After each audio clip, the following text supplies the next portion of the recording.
Let's talk tariffs and the realities of, are there rebates coming? Are there refunds from the Supreme Court ruling? Who is benefiting? Who's recalibrating? Who's adjusting? And who is struggling in this current tax climate? We're going to talk with Ben Johnston. He's the COO of a company that loans money to businesses, mostly small businesses. So we're going to get their perspective on what the small business is doing. We'll also talk about the larger ones, but the borrowing costs, what is impacting those lenders? How are the smaller ones maybe a little more nimble than the larger companies right now when it comes to these tariffs and navigating the current political climate and environment that is out there? We're also going to talk, we'll get to the Smoot-Hawley Act. We've talked about that on the Market to Market show before, but we'll talk about those that have become flexible and creative and just kind of get into all things tariffs today. My name is Paul Yeager. This is the MTOM podcast, a production of Iowa PBS and the Market to Market TV show. New episodes come out each and every Tuesday. If you have feedback for me, send it in an email to paul.yeager@iowapbs.org. So now, let's talk tariffs. But first, we have to start, as I always do, with some obscure thing. And today, it's, of course, sports. There's a new way to stay connected and know what's happening with Market to Market when you subscribe to Market Insider. One email and a lot of information awaits you. Go to markettomarket.org and subscribe to Market Insider. Connecticut is one of those places that is between some great cities, but it's pretty darn special. But what, at least in women's basketball country, we're very familiar with Connecticut, and men's basketball too. Do you ever get caught up in any of that March craziness? I've been caught up over the last few days. I have to admit, my son and I did a bracket together, and we're eagerly anticipating the outcome of the Sweet 16 that's coming up here. Well, I'm going to go ahead and apologize probably for what the Iowa Hawkeyes did to whatever brackets that you had, knocking out the number one seed. I know I did it to myself, but by the time this airs, we'll know who the Final Four is. So it's all fun. It's just kind of good banter to have. Absolutely. Well, I'm actually, despite being a Connecticut resident, a fan of sports from the state of Michigan. So both Iowa and Michigan and the Big Ten in general have done really well this year. Yeah, and I saw that your graduate work came from the land of Michigan there, and it's kind of in the heart of the country. But let's talk tariffs, if we could, from the heart of the country's perspective first. How would you define tariffs right now in the United States as we sit here at the end of March 2026? I would say unsettled and in flux. I think that small businesses have been trying to figure out what tariff policy is and will be in the future for over a year now. And we just had a big Supreme Court ruling in February, which may have given some certainty toward the future, but in reality, probably made things even more unsettled. I think small businesses in general had been settling into the new normal in the fall and winter, and then the Supreme Court decision came in and really threw into question what are those tariffs going to be in the future? Might I be able to get a refund on some of the tariffs that I may have paid in the past? And really creates even more uncertainty as to where people want to be placing their supply chains in the future, and raising questions about whether they might want to manufacture more of those goods in the United States rather than sourcing them from abroad. And I know that question's extremely broad, but I kind of needed that to lay that out because there's about 6 offshoots of that we could go into. Let's start with the instability, uncertainty side of things. From a lending perspective, which I guess let's first just tell me what your company does and what your role is with them. Sure. I am the Chief Operating Officer at Kapitus. Kapitus is a small business lender, and we provide financing in the form of loans, factoring products, lines of credit, and equipment finance. We generally try to make credit decisions in under 2 hours and hope to be able to fund within 24 hours. been around for 20 years, and we work with small businesses in all 50 states. So, given that umbrella and uncertainty in tariffs, how hard does it make your job and your company's job to help those small businesses? Yeah, I mean, we're always trying to see around the corner and understand what the needs of small businesses are and where the future of the economy is.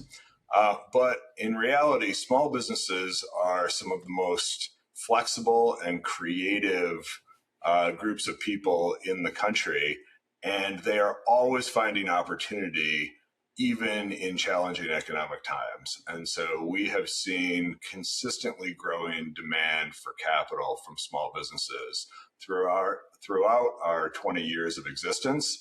And so no matter what the state of the economy, there's always an opportunity for us to be able to step up and help small businesses grow.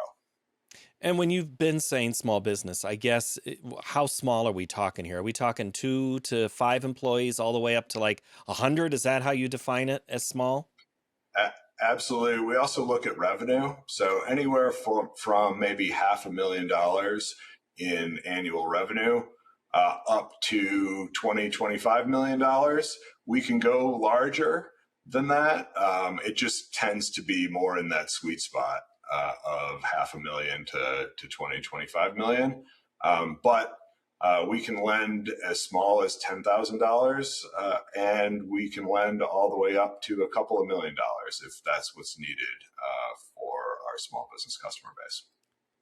Do you have any clients that have used lending to pay tariffs or get through a certain time before they can recalibrate?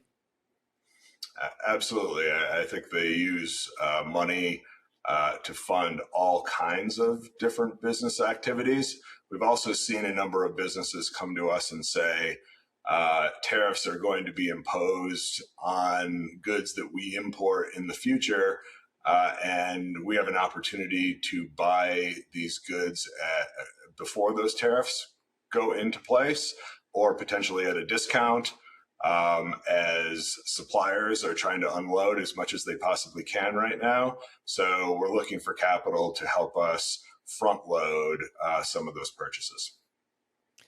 I guess I should lay this out too in the beginning when I do these big general questions. Who pays the tariffs? Well, that's a political hot potato there.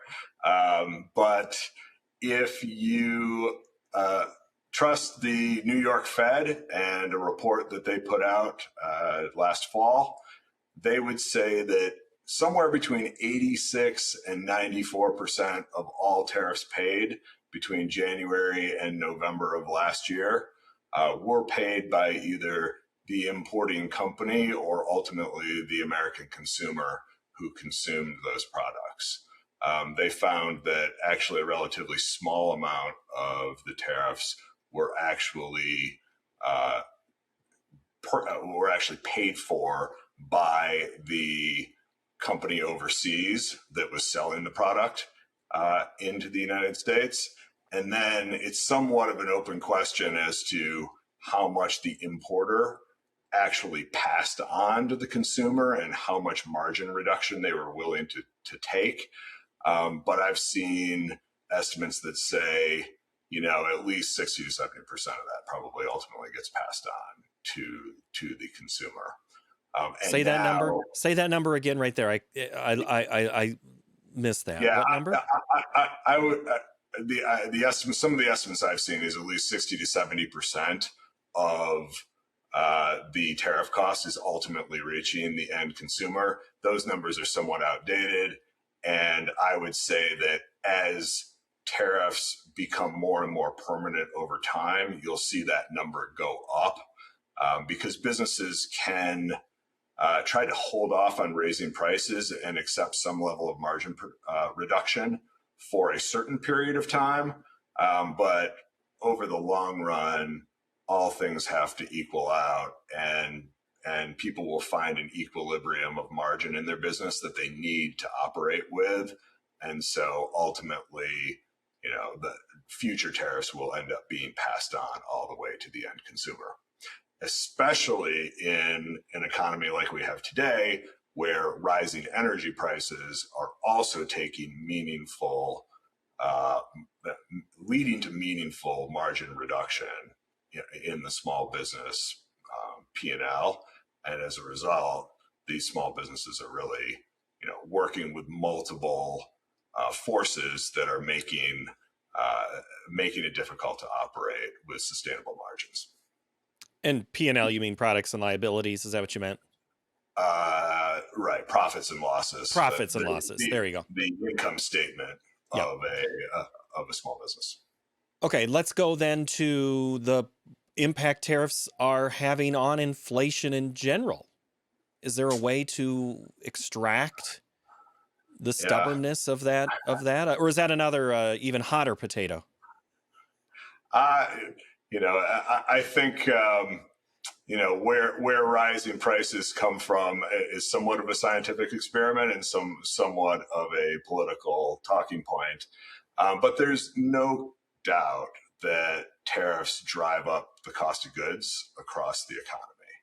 And so this means higher cost to purchase inventory, higher cost to upgrade your facilities, higher cost to purchase plant and equipment that you're going to use in production. And since many of these expenses are actually financed, this means higher financing costs as well. So, any cost that is essentially, tariffs at the end of the day, they're essentially a tax. So any cost that is taxing the end consumer is going to lead to higher prices across the economy, both for small businesses and for the end consumers of the products that they produce.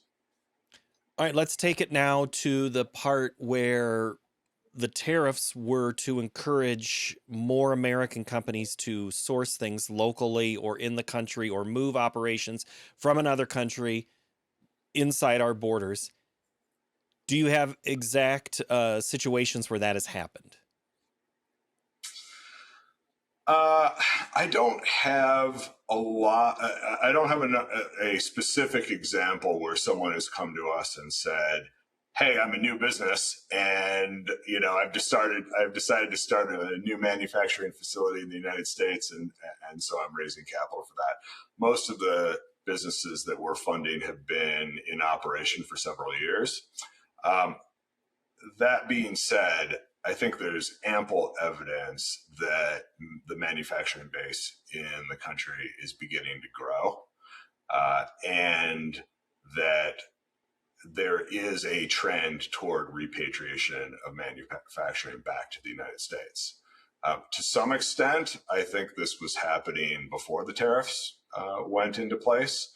I think supply chain disruptions that we've seen around the world, starting in COVID, have been challenging for many small businesses that are procuring goods from overseas. I think technology advancements that are allowing for more automation and the introduction of robotics into the manufacturing base is starting to make certain types of manufacturing more affordable in the United States.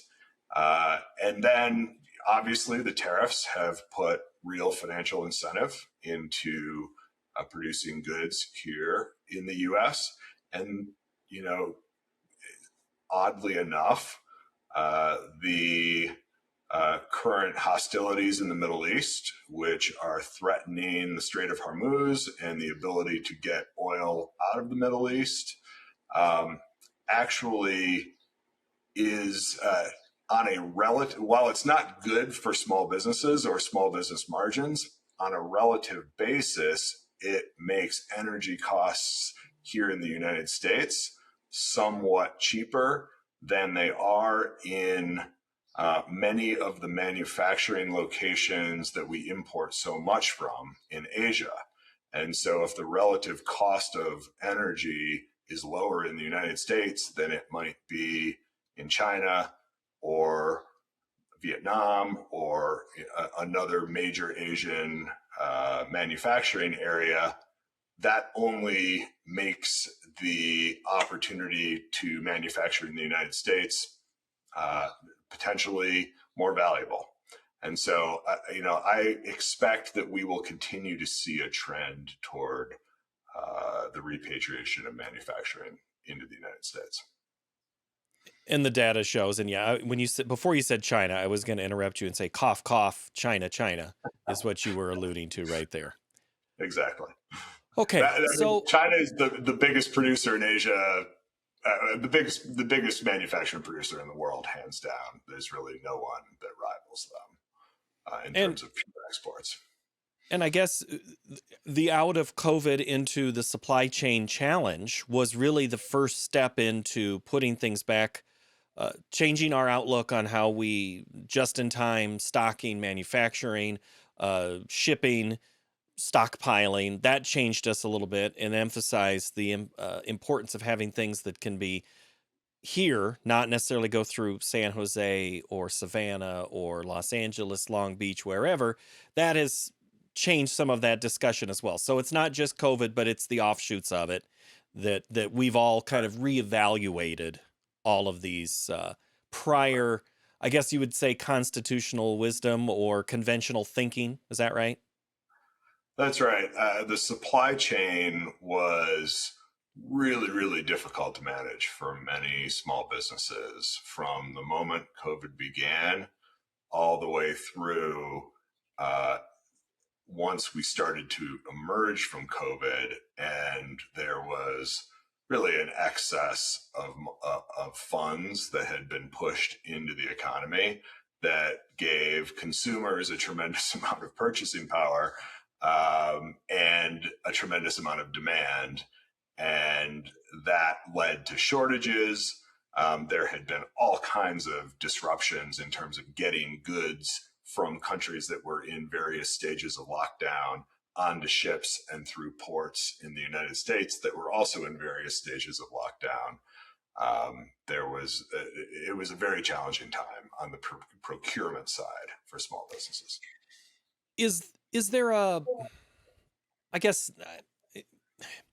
have we been better? Have these tariffs made us better at making widgets or improving our services for our small businesses? I mean, where have I guess, what's the growth of the small business type? Is it the one that maybe it's the books, or it's something, it's more of a manufacturing, a service or a manufacturer?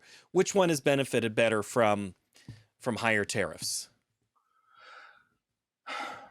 Well, I would say that if you are a domestic manufacturer, and you were a domestic manufacturer before the tariffs went into place, you have received a certain level of protection from those tariffs that was not there beforehand, most likely.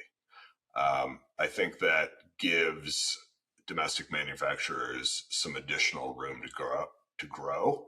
And hopefully, if you believe that despite the Supreme Court's ruling, the administration will find ways to keep some of these tariffs in place, then those domestic manufacturers who have benefited from this protection will continue to thrive, and you'll see greater investment into those businesses. On the services side, I'm not sure that they have been they haven't really been helped, to my knowledge, from the tariffs. If anything, you could make an argument that a restaurant providing food service has been hurt because they may be paying higher costs for food that is imported.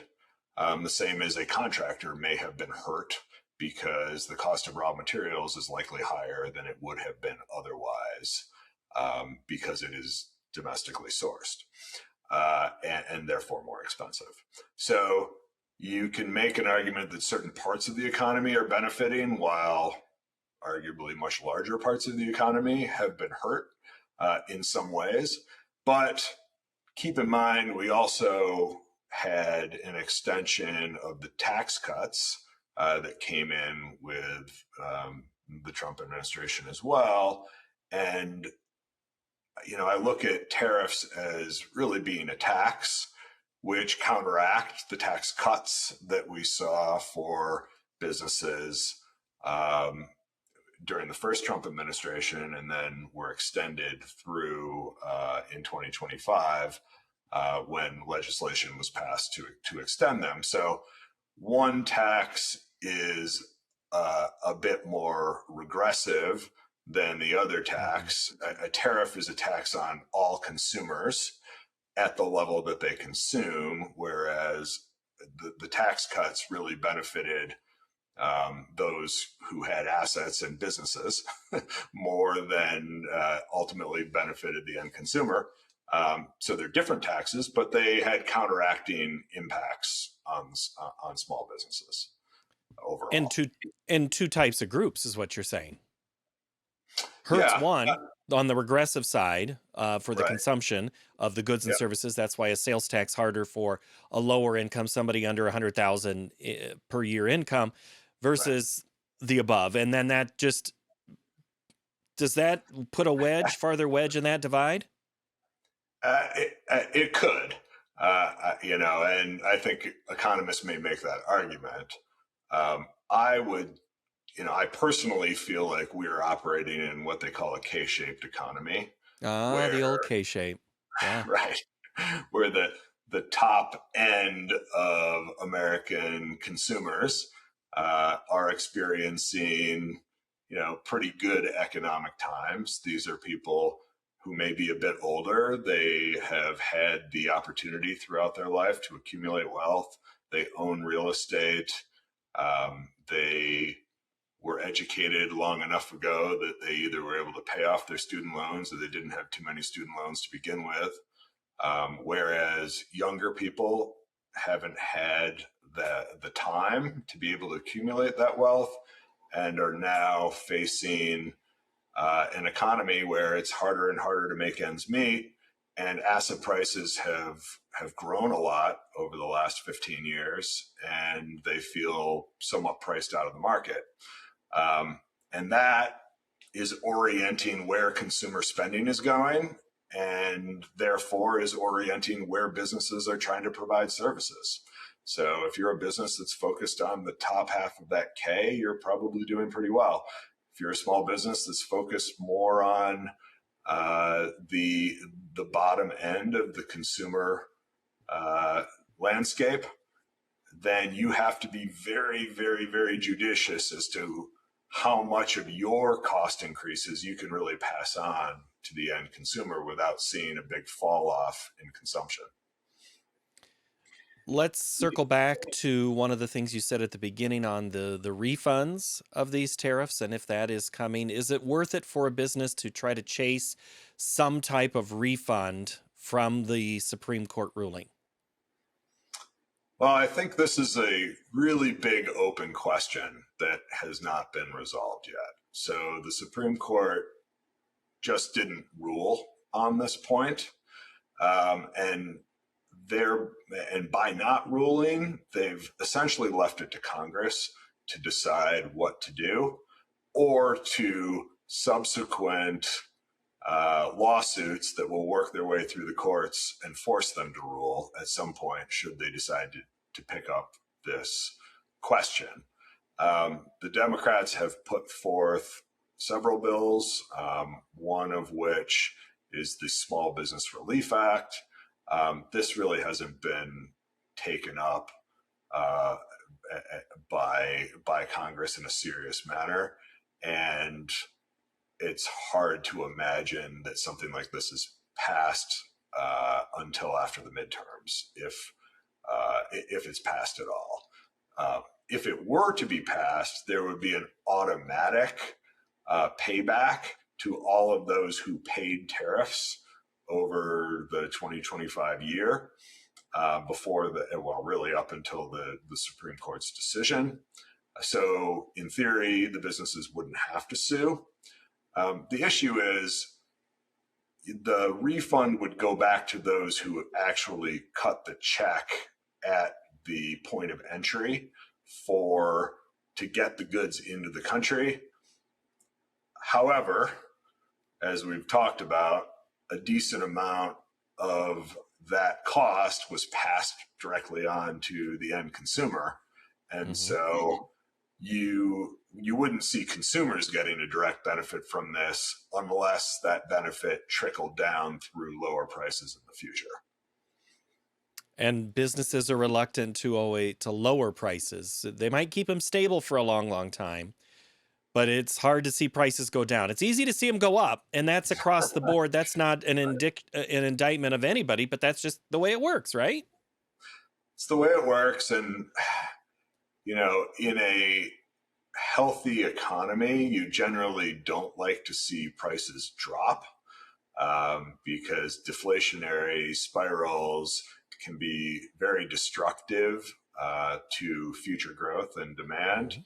Mhm. If consumers begin to think that, well, if I just don't consume now, if I consume later, it will be cheaper, then all kinds of demand can grind to a halt, and you can start seeing your economy tip into recession. So while we don't like too much inflation, we don't want too little either, because you can have some very negative consequences economically from that. Y- Yeah, we get to that word stagflation as well, the recession. Yeah, some words that we don't like to say out loud in public if we can help it. All right, Right. real quick here, Ben.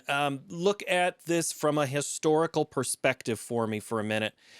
Is this indicative of any other time in the last 50 years that we've seen? I mean, I know World War II is a whole, part of an economic discussion, but since World War II, has there ever been a time like this where a small business is under pressure and the consumer is under pressure because of tariffs? Not really because of tariffs.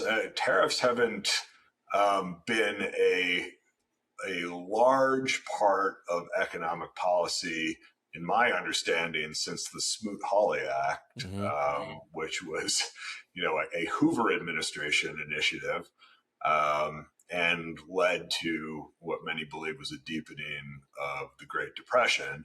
Um, I don't think that tariffs are having the same impact on the economy today as they were back then. Um, Economically, I think everyone today is honestly more worried about spiking oil prices and what those prices combined with tariffs might do to create an economic environment more like what we experienced in the 1970s. And that was truly the last time you saw stagflation, where you saw the price of oil driving all kinds of prices of goods up while the unemployment rate was also spiking. Fortunately, right now, unemployment is at a pretty decent level, Hmm. 4.4%. At this point, it's up 100 basis points from its lows of a couple of years ago. So it's not trending in the right direction, but it's still much better than we were at in the late 70s when the last oil shock really hit the U.S. economy hard. What is going to end our discussion as a whole in this country on the economic channels and beyond about tariffs? What is going to end our discussion? Yeah. I would say that despite the fact that tariffs have been very unpredictable, businesses have handled that unpredictability quite well over the last year. And I think there is an expectation that over the long run, some level of tariffs are here to stay, and that neither party is likely to be rolling them back completely going forward. And I think small businesses are learning how to deal with that, and will take opportunities to produce more at home as a result of that. Therefore, having other impacts on the economy as a whole of making more in this country, employing a more varied workforce, and those who maybe write checks to small businesses, you diversify as well then. Yeah, absolutely. And I do think that the move toward greater automation in production is going to be a big part of the story to repatriating manufacturing back here to the United States. You know, we see some of the biggest titans in industry out there looking at how to raise capital in order to affect uh, that type of manufacturing build out. And I think while AI is going to infiltrate nearly every aspect of the business community, I think manufacturing will play a huge role in the in advances in automation in the United States going forward, and it may help us become an even greater manufacturing hub in the future. It'll just be a different type of manufacturing. It'll look It will. different than. Unfortunately, it won't bring back um, the the huge labor forces that Mhm. once powered our manufacturing facilities. But it will bring labor. It will be technical labor, and it will bring some blue collar labor, just probably not as much as we enjoyed in the '60s and '70s and '80s. Again, the economy will look different and the job will look different and what they're teaching in schools. I have two, one about ready to enter the workforce, one that's getting ready to. Their jobs look different than what our jobs look like when we were their age too, and that's part of an evolving economy too. It is, and I think as long as it doesn't evolve too rapidly for humans to be able to change along uh, with the technological change, I think we will ultimately be in a better position. It's when radical change happens too quickly, and we as as Americans aren't able to adapt to that we could be facing problems. So that's the thing I'm keeping an eye out for, is the rate of change that we force upon society Americans, we love change, said no American ever. here. I shouldn't say it that way, but that's part of it. Change is always a hard thing to do, and sometimes it's just, and like you said, recalibrating, retooling. That's what businesses have done. They've pivoted, the smaller ones. Fascinating. All right, Ben, thank you so very much for the time. I appreciate it. Thank you very much. I enjoyed it. New episodes each and every Tuesday. Our production supervisor is Sean Ingracia. His crew is Reed Denker, Kevin Rivers, Neil Kyer, Julie Knutson, and David Feingold. The executive producer of Market to Market is David Miller. I'm Paul Yeager. We'll see you next time.